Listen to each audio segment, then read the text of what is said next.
Alors, mes sœurs, avant de commencer cette vidéo, je vous conseille vivement de vous munir d'un stylo et d'un carnet. Parce que je sens que vous allez devoir beaucoup écrire. Ok? Donc c'est parti, on commence avec la première question. Assalamu alayki wa rahmatullahi. Fatih, j'espère que tu vas bien. C'est Bintou. Je parle actuellement de mariage avec un frère, mais j'ai des doutes. J'aimerais te demander comment est-ce que tu as vécu cette période et comment savoir si c'est le bon. Alors très honnêtement, Bintou, au départ, quand je me suis mariée, donc quand j'ai rencontré mon chéri, je ne savais pas si c'était le bon ou pas. Je ne savais pas si l'homme que j'avais en face de moi, si l'homme que j'allais épouser allait être l'homme de ma vie. Même si c'est vrai qu'il correspondait à ce que je recherchais, je ne pouvais pas concrètement savoir si c'était vraiment de lui dont j'avais besoin à mes côtés. Donc moi, j'ai vraiment pas envie de te mentir en te disant qu'il faut qu'il y ait tel signe, qu'il faut qu'il y ait ci, qu'il faut qu'il y ait ça, comme ont l'habitude de le dire les autres sœurs ou les autres coachs. Surtout qu'on sait qu'en tant que femme musulmane, c'est d'autant plus compliqué parce qu'on ne côtoie pas nos maris avant le mariage. Donc ça vient encore plus appuyer cette peur de tomber sur la mauvaise personne et donc on se met beaucoup plus de pression par peur de finir seule. Donc moi, ce que je te dirais, c'est que tu peux pas savoir dès le départ comme ça si c'est le bon ou pas, c'est impossible. Mais ce qui va te permettre de savoir si c'est l'homme de ta vie, c'est tout simplement une suite d'événements que vous allez vivre ensemble. Une suite d'expériences que vous allez vivre ensemble qui va confirmer ou pas si ce frère est bon pour toi. Mais dès le départ comme ça, dès la première Muqabala, on ne peut pas le savoir. Et c'est pour ça que c'est important de savoir quels sont les comportements à adopter en début de relation en tant que femme musulmane et les attitudes à ne surtout pas avoir pour ne pas finir malheureuse en amour. C'est vraiment hyper important et ça, je pense que je ne cesse de le répéter parce que ça va déterminer la qualité de la future relation que tu auras avec ton mari. Tu vois ce que je veux dire ? Donc ouais, moi ce que j'ai envie de te dire, c'est que tu sauras que c'est le bon le jour où vous allez vraiment vivre l'expérience du couple à fond, le jour où vous allez avoir des projets communs, des envies communes ensemble, quand vous allez vivre ensemble des moments de plus en plus fortes, des connexions émotionnelles de plus en plus fortes, et donc au fur et à mesure, vous allez construire une relation beaucoup plus longue et beaucoup plus solide. Mais c'est clairement pas après 4 rencontres ou après 10 jours ou 30 jours que tu sauras si c'est l'homme qu'il te faut. Donc parfois je pense qu'il faut essayer de sortir de cette boîte qui nous pousse à chaque fois comment est-ce que je peux dire ça, à vouloir intellectualiser les relations. Parce qu'une relation, c'est souvent quelque chose qui fait purement partie du ressenti. Alors, question suivante. Assalamu alayki Fatih, comment vas-tu? Je suis mariée depuis maintenant 6 mois, alhamdulillah. Au début tout se passait bien, mais depuis 3 mois, j'ai comme l'impression d'être seule dans mon couple. C'est tout le temps moi qui pars vers lui et à chaque fois que je lui propose une sortie, il n'est jamais disponible.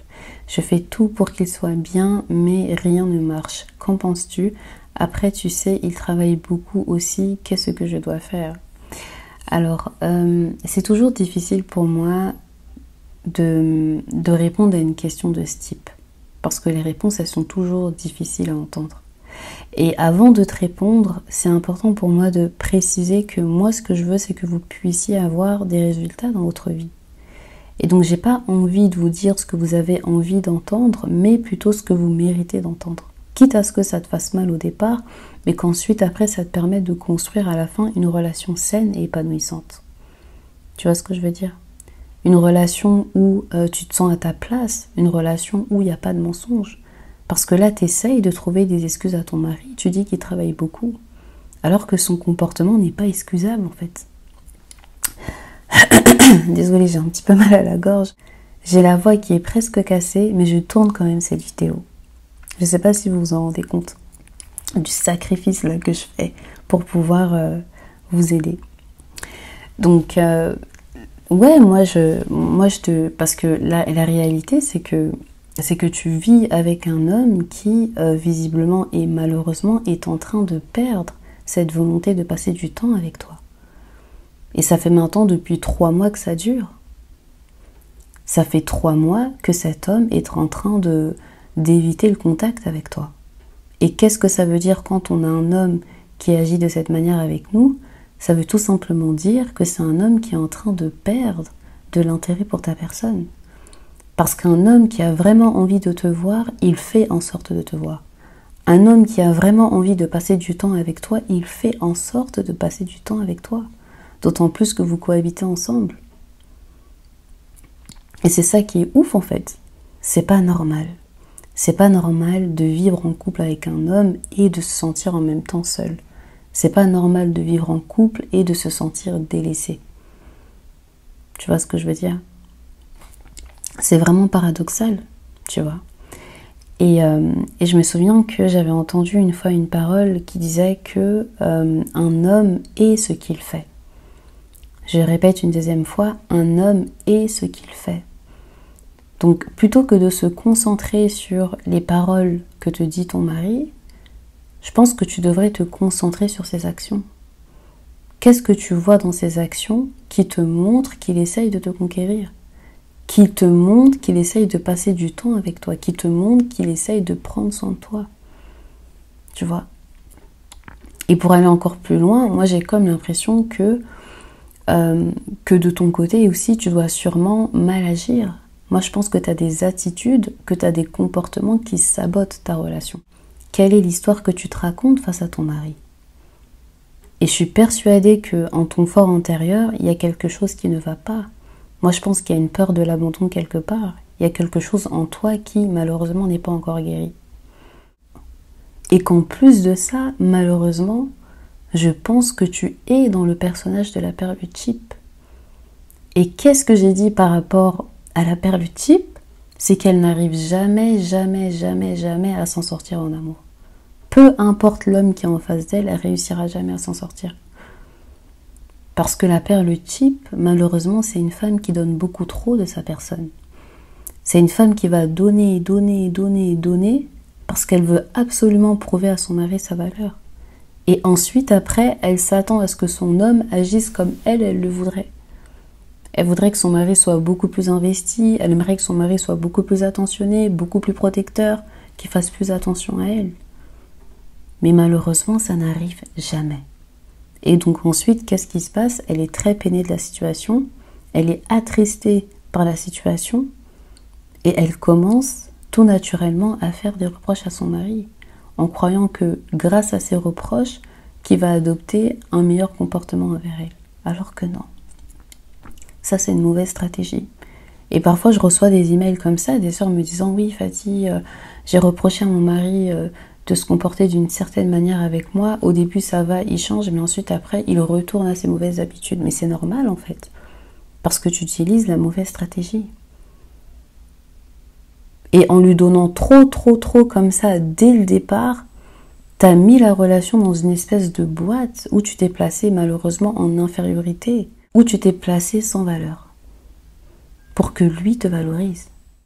Sachant qu'en plus de ça, ce n'est pas ton rôle, en tout cas, ce n'est pas le rôle d'une femme qui se veut être une perle convoitée dans sa relation. Parce qu'en te comportant comme ça, tu dévies de ta nature. En te comportant comme ça, tu abandonnes ton essence. Toi-même, regarde. Tu fais tout ça. Tu lui proposes des sorties, tu pars vers lui, tu lui donnes de l'attention, tu lui donnes du bien-être, tu lui donnes tout. Mais malheureusement, tu ne reçois jamais rien en retour. C'est parce qu'il y a quelque chose qui ne va pas. Tu comprends un peu. Je vais bien évidemment pas rentrer dans les détails, puisque le reste, je le réserve quand même à mes clientes. Mais j'espère en tout cas que tout ce que j'ai dit jusqu'ici a pu t'apporter quelques éléments de réponse. Donc voilà, il faut vraiment que tu sortes de ça. Il faut vraiment que tu te débarrasses du comportement de la perle type. Qu'Allah nous préserve du comportement de la perle type. Écrivez en commentaire. Qu'Allah me préserve d'être une perle type. Parce que la perle type, elle souffre énormément, subhanallah. Elle contrôle la relation. Elle contrôle la relation, pourquoi? Parce qu'elle n'a rien en retour. Et quand elle donne à son mari, elle donne pour se faire voir de lui. Mais dès qu'elle voit que son mari ne lui rend pas l'appareil et que son mari ne prend pas soin d'elle malgré tout ce qu'elle donne, et qui se montre distant ou bien qu'il la rejette, eh bien elle commence à se sentir insuffisante à être aimée. Donc la question que vous devez toutes vous poser là, mes sœurs, c'est est-ce que je suis pas un peu une perle type en fait? Et en plus, ce qui est fou avec la perle type, c'est que la perle type, elle se donne même pas le temps de recevoir. Elle donne, elle donne, elle donne, elle donne, et elle ne se donne même pas le temps de recevoir. Parce qu'elle veut trop montrer sa valeur à son mari. Et je ne sais pas si vous avez déjà vu, je ne sais pas si vous voyez un petit peu le schéma de la femme ou malheureusement de nos mamans qui ont tout donné. Voilà. Qui ont donné tout ce qu'elles avaient. Elles sont là, elles gèrent le foyer, elles travaillent, elles s'occupent des enfants, elles cuisinent, elles font le ménage, elles veillent au bien-être du mari. Mais malgré tout ce qu'elles font, elles n'arrivent jamais à recevoir. Et ce pendant des années. Et même parfois c'est pendant toute une vie. Et malheureusement pour qu'un jour cet homme se lève pour aller épouser une autre femme. Pour aller épouser une autre femme à qui il donne tout. À qui il s'investit sans cesse. Et il le fait, pourquoi? Parce que quand il le fait, il se sent dans son masculin, il se sent pleinement à sa place. Et donc comme il se sent pleinement à sa place, comme il se sent pleinement dans sa nature, eh bien il aime rester à ses côtés. Donc il y a des femmes à qui on donne, et il y a des femmes à qui on ne donne pas. Toi maintenant qui m'écoutes, tu fais partie de quelle catégorie?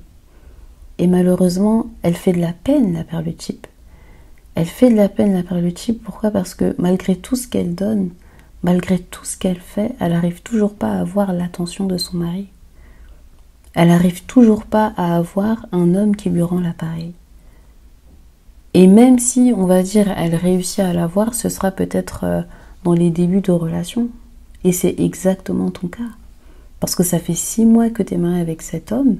Donc j'imagine que les 3 premiers mois ont dû être vraiment, comment est-ce que je peux dire, love, love, love, love, love.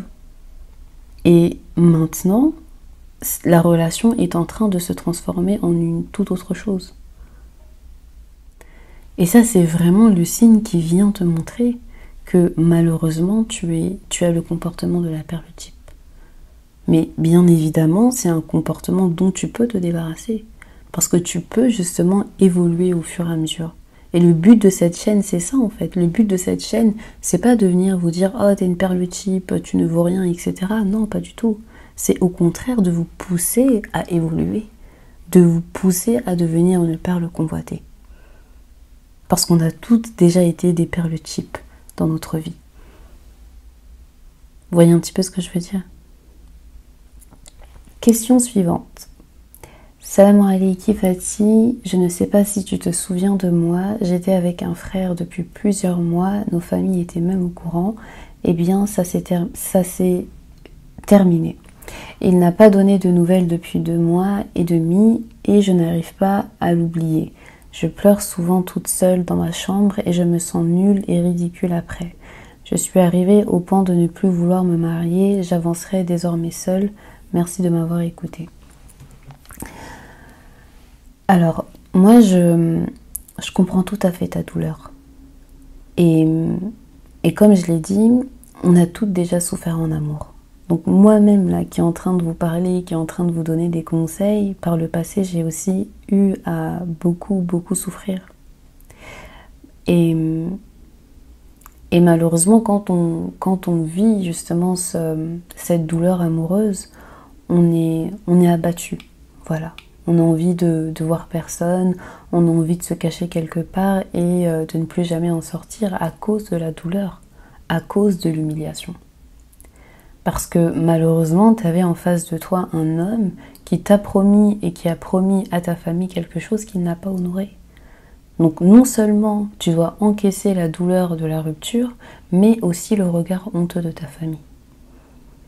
Mais moi, j'aimerais t'apporter un peu plus de douceur en te disant de ne pas laisser cette blessure, de ne pas laisser cet événement te consumer. Et tu ne dois pas laisser cette blessure te consumer au point d'aller à l'encontre de ta nature. Par amertume, en renonçant au mariage. Parce que ça fait partie de notre nature humaine. Allah nous a créés comme ça. Allah subhanahu wa ta'ala le dit, et de toutes choses, nous avons créé 2 éléments de couple. Donc ça fait partie de notre nature. Et quand vous remarquez bien, Allah subhanahu wa ta'ala nous a créés en communauté. Donc on est forcément dépendants les uns des autres. Que ce soit financièrement, par exemple, quand vous regardez les riches ont besoin de d'autres personnes pour acheter leurs produits. Ils ont besoin de d'autres personnes pour s'enrichir. Pareil que ce soit socialement, un individu ne se construit pas seul. Et malheureusement, depuis petit, on nous a persuadé que toutes les grandes personnalités de ce monde s'étaient faites seules, alors que non, c'est un mythe, car aucun humain ne se fait seul. Tu as besoin de te faire éduquer. Tu as besoin de ressentir, de faire ressentir, d'échanger des émotions avec des personnes qui t'entourent.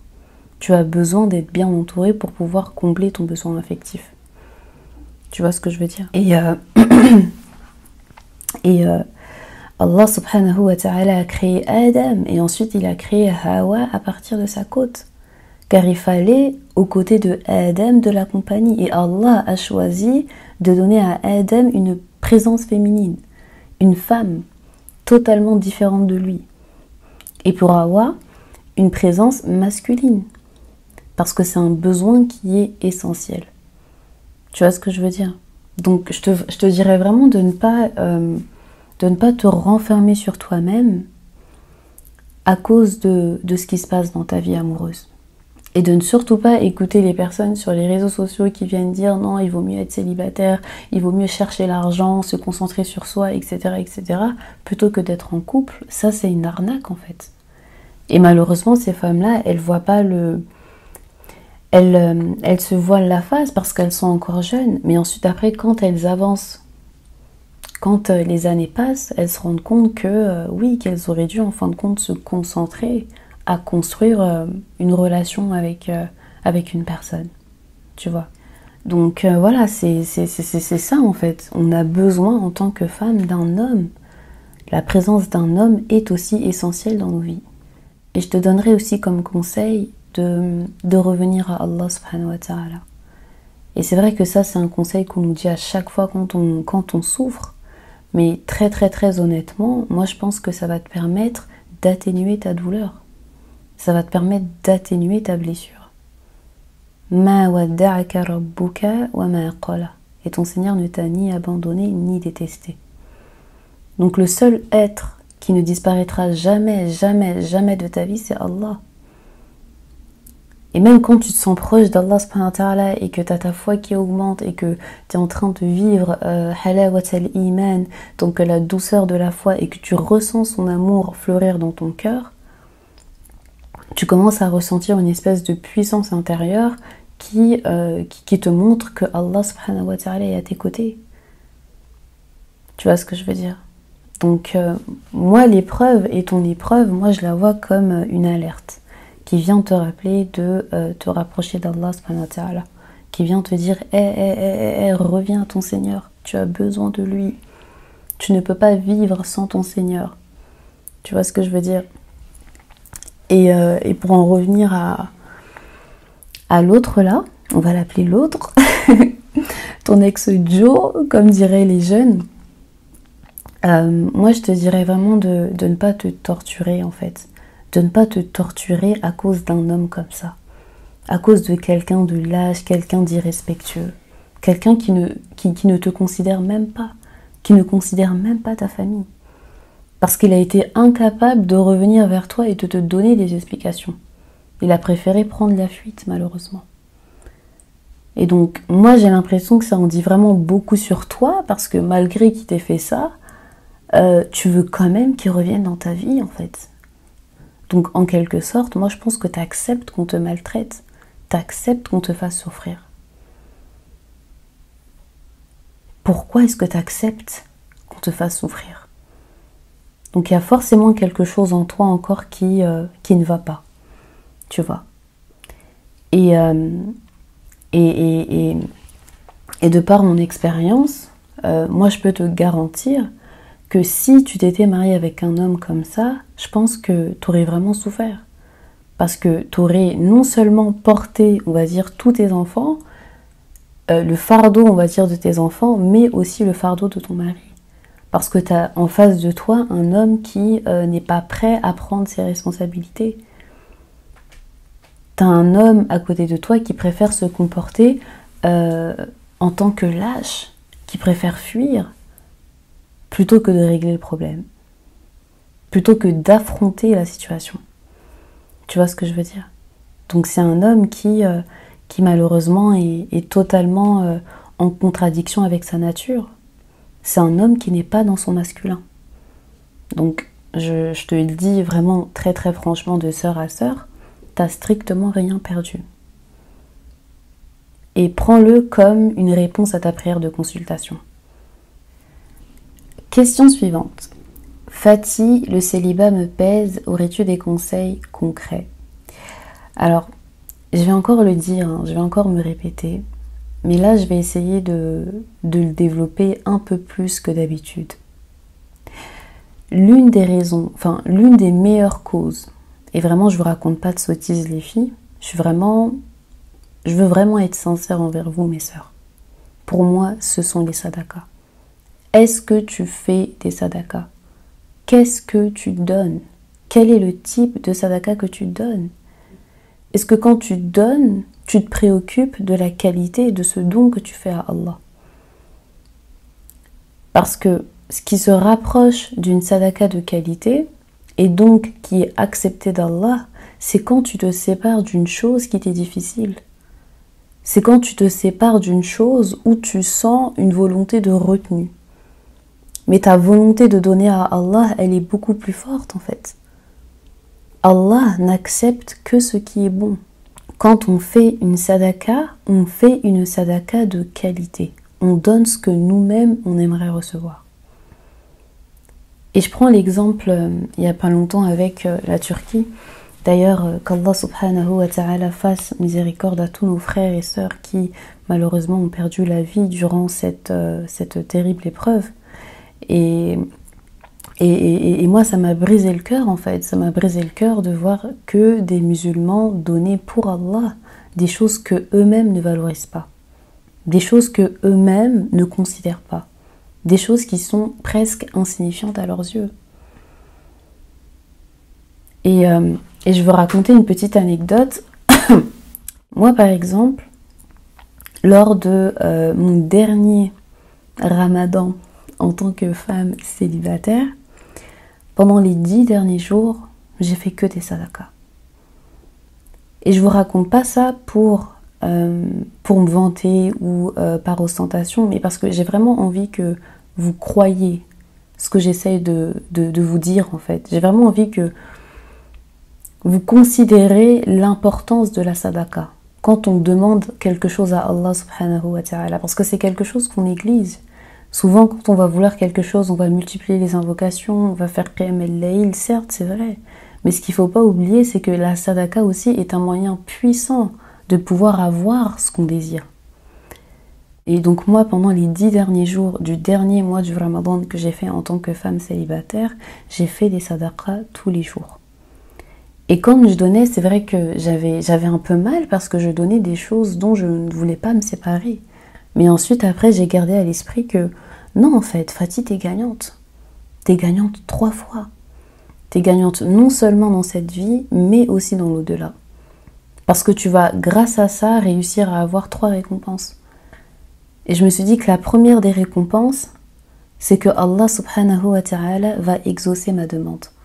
Parce que quand je donnais, je mettais l'intention et je demandais à Allah de m'accorder un mari qui me convient. Ensuite, deuxièmement, je me suis dit que Allah subhanahu wa ta'ala va me la compter, donc va me compter ce don comme une hasana. Et troisièmement, je sais que le jour des comptes, Allah va me le rendre encore meilleur. Donc en fait, c'est comme si j'avais fait un prêt à Allah et que lui-même me rende ce prêt avec 10 fois plus de récompenses. Et c'est ça qu'il faut changer, mes sœurs. L'état d'esprit cheap. Il faut vraiment, vraiment essayer de le bannir dans nos vies, en fait. Parce que ça nous empêche d'avancer. Et, pardon. Comme je vous l'ai dit, ma voix... Bref. Qu'est-ce que je disais? Que oui, voilà, que j'aimerais aller encore plus loin dans ma réflexion en vous disant que même pendant que je donnais, je me disais, bah, en fin de compte, Fatih, tu peux pas te permettre de donner une chose cheap, en fait. Parce que je demande à Allah, à travers cette offrande, un mari de qualité. Donc je vais certainement pas donner quelque chose de basse qualité. Pour moi, c'était contradictoire, en fait. Donc parfois, les filles, il faut savoir mettre le prix. Tu veux quelque chose, tu tiens à avoir quelque chose, mets-y le prix. Parce que tu gagneras 10 fois plus en retour. Ce que tu gagneras sera 10 fois plus meilleur. Question suivante. Alors, là, est-ce que je vais répondre à toutes les questions? Je sais pas. On va lire cette question. Assalamu alaikum Fatih, c'est Samira. Je suis vraiment contente d'être tombée sur toi. C'est par la cause de ma petite sœur, car c'est elle qui m'a partagé l'une de tes vidéos. Qu'Allah te bénisse. Oh, franchement, ça me fait tellement plaisir. Comme quoi, hein, franchement, les filles, n'hésitez pas aussi à partager mes vidéos à vos petites sœurs. N'hésitez pas aussi à les partager à vos amis, enfin, à vos cousines, etc., etc. Ça fait toujours plaisir aussi de pouvoir avoir d'autres sœurs aussi qui bénéficient de mes conseils. D'accord? Donc, je vais continuer. Je n'arrive pas à me porter de l'amour depuis petite. Je suis vraiment mal dans ma peau. Aurais-tu des conseils? Alors, cette question, c'est vrai que quand je fais des lives, c'est souvent la même question qui revient. Je sais qu'il y a une de mes abonnées, qu'Allah subhanahu wa ta'ala la préserve, je ne vais pas dire son nom ici, mais à chaque fois que je suis en live, elle me pose à chaque fois cette question. Fatih, comment avoir une meilleure estime de moi-même? Fatih, comment avoir une meilleure estime de moi-même? Et à chaque fois que je vois cette question, eh bien, ça me renvoie à ma personne, en fait. Parce que, malheureusement, moi aussi, j'ai longtemps souffert de mon image, en fait. Par exemple, quand j'étais petite, je souffrais d'une mixotropie. Donc, je ne sais pas si vous savez ce que c'est. Et donc, du coup, j'avais mes frères et sœurs, j'avais mes cousins, mes cousines, mes tantes et tout ça, qui m'appelaient... On m'appelait la fille aux yeux à l'envers. Et vous savez qu'en plus, quand vous venez d'une famille africaine et que malheureusement vous avez un défaut, on vous termine, littéralement. On n'arrête pas de vous tailler à longueur de journée. Donc moi, c'était vraiment... ouais, c'est vraiment ça que j'ai subi en étant plus jeune. Et du coup, ça m'a beaucoup affectée parce que je me disais, mais si des personnes que j'aime, si des personnes que j'admire, si des personnes avec qui je traîne 7 jours sur 24, avec qui je dors, avec qui je mange, pensent ça de moi, alors que doivent penser les personnes qui ne me connaissent pas? Que doivent penser les personnes qui sont dehors, en fait? Donc, ouais, j'ai vraiment grandi, malheureusement, et peut-être que je vais en faire une vidéo pour détailler un petit peu mon cheminement, enfin, voilà. Donc, ouais, j'ai vraiment, depuis très jeune, été... exposée à cette mauvaise estime de ma personne, tu vois. Donc je vais pas trop détailler, j'en ferai peut-être une vidéo, dites-moi si ça vous plaît, Inch'Allah. Mais c'est vraiment ça, et en toute honnêteté, et en toute sincérité, moi je pense pas qu'en te disant fais ci, fais ça, que ça t'aidera à avoir une meilleure estime de toi, tu vois, parce que ça prend du temps, c'est un long chemin, c'est un voyage en fait. Et ça demande beaucoup de travail, ça demande beaucoup de patience.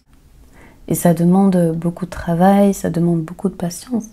Mais c'est pour ça que tu es là aujourd'hui, c'est pour ça que tu me suis, c'est pour ça que tu es abonné à ma chaîne. On est toutes réunies ici parce qu'on a envie d'évoluer, parce qu'on a envie de travailler ensemble pour pouvoir améliorer notre personne. Donc, si tu veux vraiment aller de l'avant et que tu veux pouvoir t'aimer, il faut déjà que tu prennes ta responsabilité en main. Tu prends ta responsabilité en main et que tu prennes la décision de sortir de ta grotte, de sortir de ta chambre. D'écouter certes tes peurs, mais de ne pas les suivre. Et que tu commences concrètement à construire la vie que tu souhaites avoir. Et je t'encourage à te lancer dans cette quête de t'aimer. Parce que le jour où tu vas t'aimer, tu verras qu'il y a énormément de choses qui vont se débloquer dans ta vie. Et c'est vrai que ce que je dis, ça peut paraître un peu ringard, hein, puisqu'on a tous les coachs aujourd'hui qui nous disent aime-toi, aime-toi, aime-toi. Donc vous dites, Fatih, tu ramènes rien de nouveau. Mais moi, c'est quelque chose que j'ai vraiment vécu en fait. Et c'est quelque chose qui a littéralement changé ma vie. Parce que quand j'ai commencé à m'aimer, j'ai commencé tout naturellement à vouloir le meilleur pour ma personne. J'ai commencé à vouloir le meilleur pour moi dans mon entourage. Fini les relations toxiques, fini les amis, fini les cousines toxiques. Je n'accepte plus de personnes toxiques dans ma vie en fait, parce que je refuse de souffrir. Pareil pour mon corps. Je veux le meilleur pour mon corps.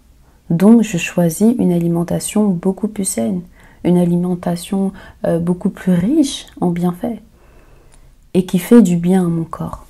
J'arrête de manger mes émotions. J'arrête de manger quand je me sens pas bien. Parce que j'essaye de fuir ma réalité. Non, non. Et c'est pareil pour l'amour. Je veux le meilleur aussi pour ma vie amoureuse. Donc, fini les hommes toxiques en fait.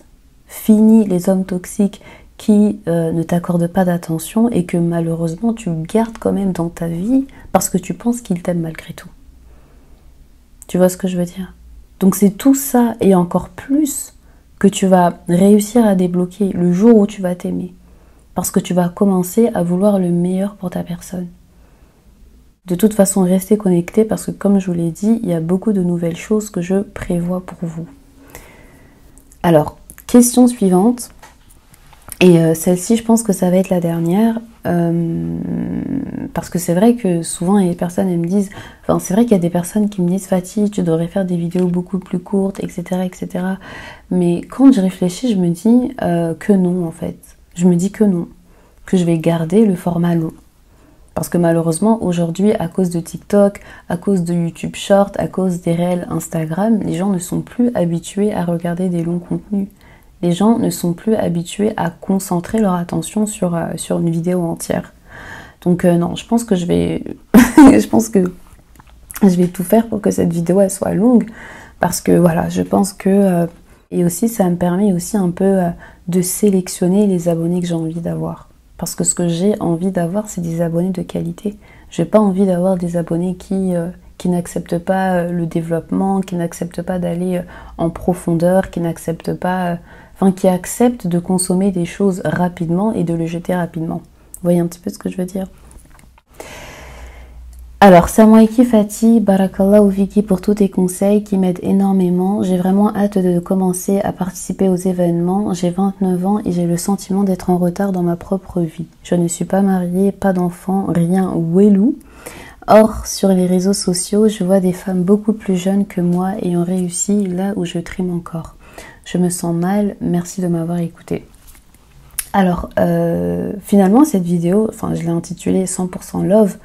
Mais c'est vrai que voilà, c'est vrai qu'il n'y a pas que des questions sur le couple, mais ce qu'il faut aussi se dire, c'est que le love aussi, c'est aussi sa personne. Donc je pense qu'on est pleinement dans la thématique. Donc voilà, donc je réponds déjà à l'avance aux sœurs qui diraient non mais Fatih, t'as dit que c'était 100% love alors que c'était pas 100% love. C'est du love, d'accord? Donc du coup, pour répondre à ta question, enfin le fait que voilà que tu aies le sentiment d'être en retard dans ta propre vie, moi je pense que le vrai problème, et malheureusement je pense qu'on est nombreuses en tout cas à le faire, c'est qu'on utilise la vie des autres comme baromètre. Et c'est pour ça que y a énormément de sœurs qui, alhamdulillah, font le choix de ne pas être sur les réseaux sociaux, donc qui font le choix de ne pas être sur Instagram parce qu'elles tiennent à leur bien-être mental. Et c'est vrai que même moi, le fait que je sois sur Instagram, enfin je sais pas, parfois je m'en veux parce que je me dis, enfin je force des sœurs à créer des comptes Instagram, je force des sœurs à aller sur Instagram pour aller me suivre, pour me suivre. Et c'est vrai que ouais, ça me rend un petit peu mal à l'aise. Donc pour revenir à ce que tu me disais, moi je pense que ce que tu oublies en fait, c'est que ces femmes que tu suis sur les réseaux sociaux, ces femmes que tu suis sur Snapchat, sur Facebook, sur Instagram, c'est des femmes que tu connais pas. C'est des femmes, tu connais pas leur vie. Tu sais pas si elles apprécient vraiment leur vie quand les caméras ne sont pas là, quand les réseaux sociaux ne sont pas là. Et moi, ce que je te conseillerais, et justement j'avais fait une vidéo sur le développement personnel, où justement je développais un petit peu ce point, moi je te conseillerais de te désabonner de ces comptes-là, de littéralement te désabonner de ces comptes-là, et de suivre plutôt des personnes qui inspirent en toi de l'apaisement, qui inspirent en toi de la sérénité, et non du mal-être. Parce que ce qu'on oublie, c'est que les créateurs de contenu, les influenceurs, eux, ils sont là uniquement pour envoyer du contenu. Donc ils s'en fichent de notre santé mentale, en fait. Eux, ils font simplement leur travail. Et donc c'est à toi de faire le tri, en fait. C'est à toi d'arrêter de les suivre.